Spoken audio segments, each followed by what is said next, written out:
आज मैं जिस विषय पर आपसे बात करने वाला हूं वह है मीडिया और बाजार। मित्रों, दो शब्द हैं, मीडिया और बाजार। सबसे पहले मैं आपको बता दूं कि बाजार जैसा कि हम लोग जानते हैं, बाजार से मतलब एक ऐसा स्थान जहां हम वस्तुओं को खरीदते बेचते हैं, खरीद बेच सकते हैं। और मीडिया की जब मैं बात करता हूं तो मीडिया से मतलब क्या है ये भी मैं थोड़ा सा स्पष्ट करना चाहूंगा। और इस वीडियो के प्रारंभ में ही मैं आपको एक बात स्पष्ट तौर से बताना चाहता हूं कि मैं जिसके बाजारवाद की बात करने वाला हूं वो है मीडिया। मैं पत्रकारिता के बाजारवाद की बात करने वाला नहीं हूं, चूंकि पत्रकारिता का फलक बहुत बड़ा है और पत्रकारिता से मतलब है कि मूल्यों और सिद्धांतों और संवेदनशीलता से काम करने वाला प्लेटफॉर्म। यानी जो पत्रकारिता है, पत्रकारिता का लोकतंत्र में जिस तरीके से एक चौथे स्तंभ को बहुत ही जिम्मेदारी के साथ भूमिका निभानी चाहिए, उसी तरीके से वो निभाता है। लेकिन जब मैं मीडिया की बात करता हूं तो ये मीडिया जो शब्द है, पत्रकारिता से मीडिया में कैसे कन्वर्ट होता है उसको समझने की जरूरत है। जब पत्रकारिता में इलेक्ट्रॉनिक मीडिया की एंट्री होती है तो शुरुआत में इसे इलेक्ट्रॉनिक मीडिया ही बोला जाता है। इलेक्ट्रॉनिक मीडिया यानी टीवी न्यूज चैनल, और उसके बाद फिर आता है ग्लोबलाइजेशन के बाद, जैसे ही इंटरनेट मीडिया जो है प्रवेश करता है 1990 के बाद हमारे देश में जब इंटरनेट की शुरुआत होती है तो न्यू मीडिया आता है, डिजिटल मीडिया आता है। तो उसके बाद जो पत्रकारिता है उसको एक नया नाम दिया जाता है, वो है मीडिया। मीडिया से मतलब है माध्यम, यानी जिस माध्यम से सूचनाएं प्रसारित की जाए, ऐसे प्लेटफॉर्म को मीडिया कहा जाता है। अब चूंकि इसका अंग सिर्फ एक प्रिंट मीडिया नहीं है, इलेक्ट्रॉनिक मीडिया नहीं है, बल्कि सभी प्रकार के मीडिया जिसके माध्यम से हम सूचनाएं प्रसारित करते हैं उसको मीडिया कहते हैं। अब मीडिया और बाजार, मैं बात कर रहा हूं मीडिया की। मीडिया और बाजार एक ही दो पहिए वाहन के दो पहिए हैं। अब एक के बगैर दूसरे का गुजारा नहीं है, ऐसे हम इस बात को समझ सकते हैं। मित्रों, जो बाजारवाद है, बाजारवाद से खास तौर से जब ग्लोबलाइजेशन होता है और ग्लोबलाइजेशन के बाद जो अर्थव्यवस्थाएं हैं विभिन्न देशों की वो ओपन होने लगती हैं। क्लोज्ड इकोनॉमी से हम ओपन इकोनॉमी की तरफ जाते हैं। फॉरेन इन्वेस्टमेंट हम इनवाइट करते हैं, नई तकनीक आती है और हम खुले हो जाते हैं एक दूसरे के प्रति, हम ग्लोबल हो जाते हैं। ग्लोबल विलेज की तरह काम करना धीरे धीरे शुरू करते हैं। 1991 में हमारे देश में जब पीवी नरसिम्हा राव प्रधानमंत्री थे और मनमोहन सिंह उस समय वित्त मंत्री थे, उस दौरान हमारी इकोनॉमी ओपन होनी शुरू होती है और हम ग्लोबलाइजेशन की ओर आगे बढ़ना शुरू होते हैं। और हर पहलू, यानी जो समाज का हर पहलू ग्लोबलाइजेशन से प्रभावित होता है। ऐसे में मीडिया भी जो है ग्लोबलाइजेशन से अछूता कैसे रह सकता था, उस पर भी उसका प्रभाव पड़ता है। और जो बाजार है, बाजार की एंट्री जो है बहुत तेजी से मीडिया में होती है। हालांकि हम ये नहीं कह सकते कि पहले बाजार नहीं था, लेकिन बाजार जिस तरीके से तेजी से प्रवेश करता है वो ग्लोबलाइजेशन की बात करता है। थोड़ा सा मैं आपको इतिहास में ले चलना चाहूंगा कि आजादी के पूर्व जो पत्रकारिता थी वो कैसी पत्रकारिता थी। जब हमारे देश में पत्रकारिता की शुरुआत होती है तो हम देखें, जब James Augustus Hicky Bengal Gazette नामक अखबार को 1780 में बंगाल से निकालते हैं, कलकत्ता जो उस समय राजधानी हुआ करती थी भारत की, वहां से जब निकालना शुरू करते हैं, उस दौरान के अखबार को आप देखिए। उसके बाद जो हिंदी का प्रथम समाचार पत्र 1826 में आता है, जिसे उद्दंत मार्तंड के नाम से जानते हैं, उसकी आप स्थिति को देखिए। जो वो अखबार थे और उसके बाद जो अखबारों का सिलसिला शुरू हुआ, उसके जब हम आजादी के पहले के अखबारों और पत्रिकाओं पर नजर डालते हैं तो हमें पता चलता है कि साहब उस दौरान जो विज्ञापन है, विज्ञापन बहुत कम हुआ करता था। कारण कि जो ये अखबार निकाले जा रहे थे उन अखबारों का एक मिशन हुआ करता था, और वो मिशन था कहीं ना कहीं लोगों को इकट्ठा करना, एकत्र करना, यूनाइट करना, और उसका एक बहुत पवित्र काज था। और पवित्र काज जो था वो था देश की आजादी। उस देश की आजादी को प्राप्त करने के लिए जो मिशन था, उस मिशन को लेकर के जो वहां काम करने वाले स्वतंत्रता सेनानी थे वो ही बेसिकली पत्रकार हुआ करते थे। और वहां कहीं भी इसको इंडस्ट्री के तौर पर, मीडिया को या खास तौर से पत्रकारिता को इंडस्ट्री के तौर पे नहीं देखा जाता था। अब जब ये एक इंडस्ट्री नहीं थी तो मिशनरी थी, लेकिन आजादी के बाद जब चीजें बदलती हैं और मीडिया में उद्योगपतियों का जो है प्रभाव आने लगता है और उनका जब स्वामित्व होता है, तो नेचुरली जब कोई भी उद्योगपति किसी इंडस्ट्री के तौर पे किसी भी चीज को देखता है, तो नेचुरली जो इससे निकलने वाली वस्तु है वो एक प्रोडक्ट के तौर पे ही देखता है।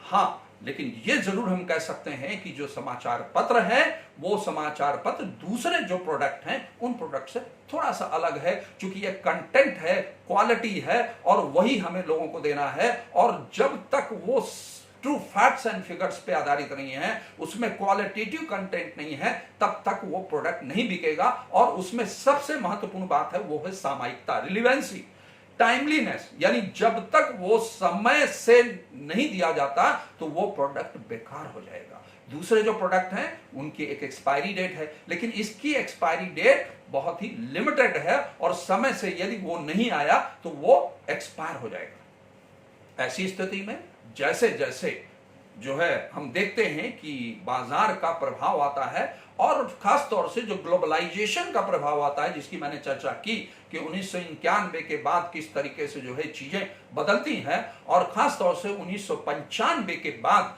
जब इंटरनेट मीडिया, वेब मीडिया जो है प्रवेश करता है, न्यू मीडिया के नाम से प्रवेश करता है। उसके पहले मैंने आपको बताया कि किस तरीके से इलेक्ट्रॉनिक टीवी न्यूज चैनल्स आते हैं और चीजें बदलती हैं, उसी तरीके से जो है न्यू मीडिया आता है। उसके बाद जो बाजार है, बाजार के बारे में आजकल बहुत तेजी से बातचीत होती है, बातें होती हैं, और उसके बारे में तरह तरीके से चर्चा बाजार में गर्म रहती है। मैं एक और चीज बता देना चाहता हूं कि बाजार आवश्यक है कि नहीं समाचार पत्रों के लिए, मीडिया के लिए कितना आवश्यक है, और किस तरीके से यह बाजार काम करता है, और किस तरीके से जो मीडिया जो है फंक्शन करता है। तो मित्रों, एक चीज समझने की जरूरत है कि जो आपके हाथ में समाचार पत्र आता है, जिसमें आपको सूचनाएं मिलती हैं, खबरें मिलती हैं, वो जो समाचार पत्र है, यदि उसकी प्रिंटिंग कॉस्ट देखी जाए, आज के संदर्भ में देखी जाए, क्योंकि आज टेक्नोलॉजी बदल चुकी है, अखबार रंगीन है, चैनल्स रंगीन है, ऐसी स्थिति में जो उसकी कॉस्टिंग है समाचार पत्र की, उसकी एक समाचार पत्र जो प्रिंट और पब्लिश करने की कॉस्ट है वो लगभग 25 रुपए से 35 रुपए तक है। यह कीमत डिपेंड करती है उस समाचार पत्र के कागज पर, और उस समाचार पत्र के लेआउट पर, और उस समाचार पत्र के पृष्ठ संख्या पर डिपेंड करता है कि वो समाचार पत्र कितने का पड़ेगा। अब आपको ये जानकर बहुत आश्चर्य होगा कि वो समाचार पत्र जो एक समाचार पत्र को मतलब प्रकाशित करने में 25 रुपए या 35 रुपए की कीमत आती है, वो किसी को 3 रुपए में, 5 रुपए में, 10 रुपए में, 15 रुपए में कैसे बेचा जा सकता है। यानी वो जो घाटा है, जो मार्जिन है उनके बीच में, उसको कैसे मीट आउट किया जाता है। हाँ, तो यहीं पर बाजार काम करता है। बाजार यानी बाजार की आवश्यकता को समझने की आवश्यकता है। देखिए, एक बात मैं यहां पर कहना चाहूंगा कि 19वीं शताब्दी में बहुत पत्रकारिता के भीष्म पितामह कहे जाने वाले बाबू विश्वनाथ पराडकर ने एक बात कही थी, और उस दौरान कही थी कि ये जो समाचार पत्र, उस समय देखिए कोई इलेक्ट्रॉनिक न्यूज चैनल्स नहीं होते थे, और उस समय जो है ये न्यू मीडिया भी नहीं होता था। उस दौरान उन्होंने एक बात कही थी, बहुत दूरदर्शी व्यक्ति थे वो, जिन्होंने कही थी कि ये जो समाचार पत्र हैं आने वाले समय में बहुत ही आकर्षक हो जाएंगे, और इनकी जो प्रसार संख्या है वो बहुत बढ़ जाएगी, लेकिन ये समाचार पत्र और पत्रिकाएं प्राणहीन हो जाएंगे। उनके कहने का मतलब ये था कि ये देखने में आकर्षक होंगे, प्रसार संख्या यानी सर्कुलेशन उनका बहुत बढ़ जाएगा, और ऐसा हुआ भी। और लेकिन उन्होंने ये भी कहा कि ये प्राणहीन हो जाएंगे, यानी उसका कंटेंट बहुत ही पुअर हो जाएगा। हालांकि मैं इस बात से पूरी तरह सहमत नहीं हूं कि समाचार, जितने भी समाचार पत्र हैं वो सभी जो है पुअर कंटेंट को निकालना है। कई ऐसे समाचार पत्र हैं जो बहुत अच्छा काम कर रहे हैं, और खास तौर से उनमें काम करने वाले जो जुझारू पत्रकार हैं, जो मूल्यों और सिद्धांतों की पत्रकारिता करते हैं, उसी के चलते आज भी जो पत्रकारिता है उस पर लोगों का विश्वास कायम है, क्रेडिबिलिटी है, और यही कारण है कि चौथे स्तंभ के दर्जे को डिजर्व भी करता है। लेकिन जो ये ग्लोबलाइजेशन है, ये जो बाजारवाद है, इस बाजार को समझना भी बहुत आवश्यक है कि आखिरकार ये कैसे काम करता है। देखिए, आज टीवी न्यूज चैनल्स आपको कई बार फ्री में देखने को मिलते हैं, कुछ हैं जो पेड बेसिस पे मिलते हैं। तो उनकी कमाई कहां से होती है, वो कैसे वहां पर काम करने वाले समाचार पत्रों में,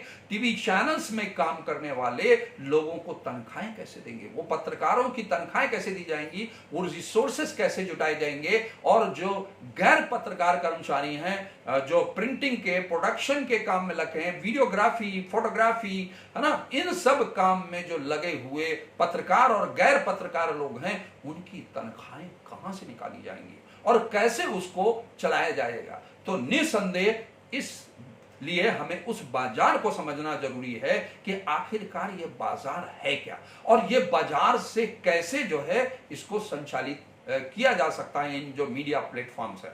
तो देखिए, बाजार, नेचुरली बाजार यानी बाजार की डिमांड क्या है, बाजार कैसा चाहता है, कि मतलब कैसे इसकी प्रस्तुति होनी चाहिए, तो उसके लिए समझने की जरूरत है। और ये समाचार पत्र और ये समाचार चैनल और ये डिजिटल प्लेटफॉर्म उस बाजार को समझते हैं, और समझने के बाद अपने में उसी के अनुरूप परिवर्तन करते हैं।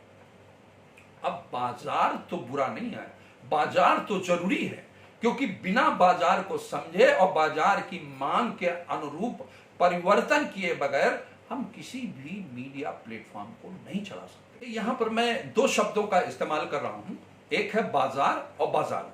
अब बाजार क्या है, बाजार को किस तरीके से समझना आवश्यक होता है, वो मैं आपको थोड़ा सा स्पष्ट करूंगा। देखिए, जो भी मीडिया प्लेटफॉर्म है वो बाजार की आवश्यकता को समझे बगैर यदि अपने उनको निकालते हैं, मतलब समाचार पत्र को, चैनल को या डिजिटल वेब पोर्टल को, तो वो अच्छे तरीके से काम नहीं कर सकते।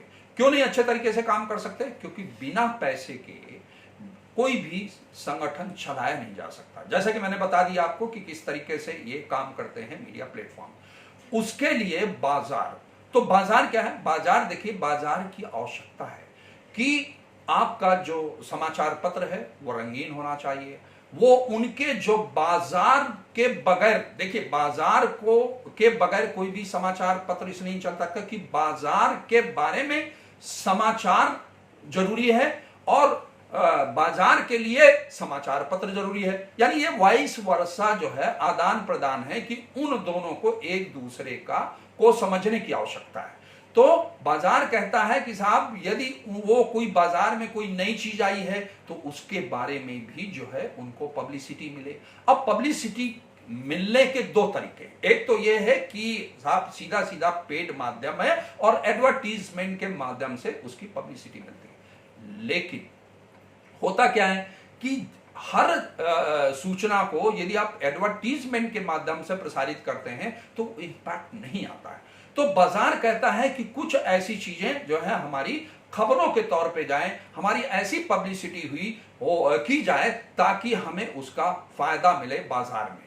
तो क्या हो रहा है कि विभिन्न मीडिया प्लेटफॉर्म्स ने, आपने देखा होगा कि एडवर्टोरियल के माध्यम से, एडवर्टोरियल क्या है कि वो सूचनाएं जो है खबर के तौर पर प्रसारित की जाती हैं। इंपैक्ट फीचर, यानी इंपैक्ट फीचर, उसमें कई बार वो कई समाचार पत्र और पत्रिकाएं हैं, चैनल्स हैं जो इंपैक्ट फीचर के नाम से उसे प्रकाशित करते हैं। तो उससे पता चलता है कि ये वास्तव में खबर नहीं है बल्कि ये पेड माध्यम है।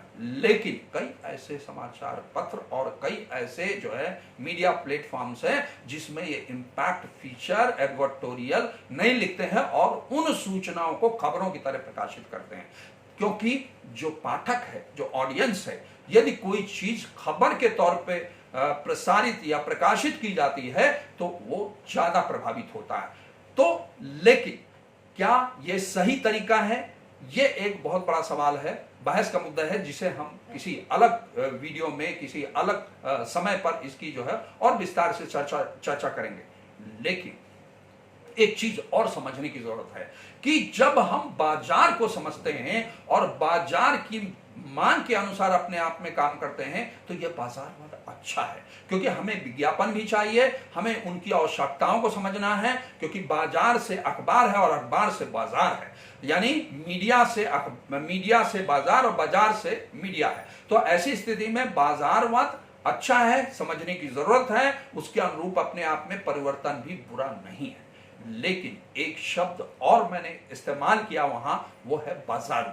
बाजारू से मतलब है कि जब हम सिद्धांतों को, मूल्यों को, संवेदनशीलता को पूरी तरीके से भुला देते हैं और हम बाजार के समक्ष पूरी तरीके से सरेंडर कर देते हैं, यानी हम कुछ भी करने को तैयार हैं, हम किसी भी गलत सूचना को खबर के तौर पे देने को तैयार हैं, हम जो है ऐसा भी करने को तैयार हैं कि जो भी जैसे भी चाहेगा, बाजार चाहेगा, वैसा ही करेंगे।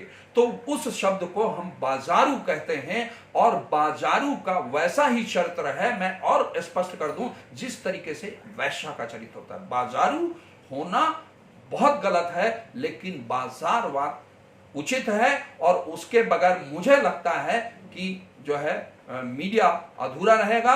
उसके संवर्धन के लिए, उसके विकास के लिए जरूरी है, लेकिन जब भी जो है ये मीडिया प्लेटफॉर्म्स जो है बाजार को समझते हैं तो उसके लिए आवश्यक है कि वो सिद्धांतों, मूल्यों और जो है नैतिकता का ख्याल रखें, ताकि जो है हम समाज में एक जो प्रतिष्ठा है मीडिया की वो बनी रहे। ऐसा ना हो कि मीडिया को लोग अलग नजर से देखने लगें और पत्रकारिता को अलग। जी, मुझे लगता है कि मैंने अपनी जो बात कही है वो आपको पसंद आई होगी, और यदि पसंद आई है तो मेरा आपसे अनुरोध है कि आप मेरे इस वीडियो को जो है लाइक करें, शेयर करें, सब्सक्राइब करें और आप अपनी टिप्पणी देना बिल्कुल ना भूलें, क्योंकि आपकी टिप्पणी मेरे लिए बहुत महत्वपूर्ण है। जी, बहुत बहुत धन्यवाद। नमस्कार।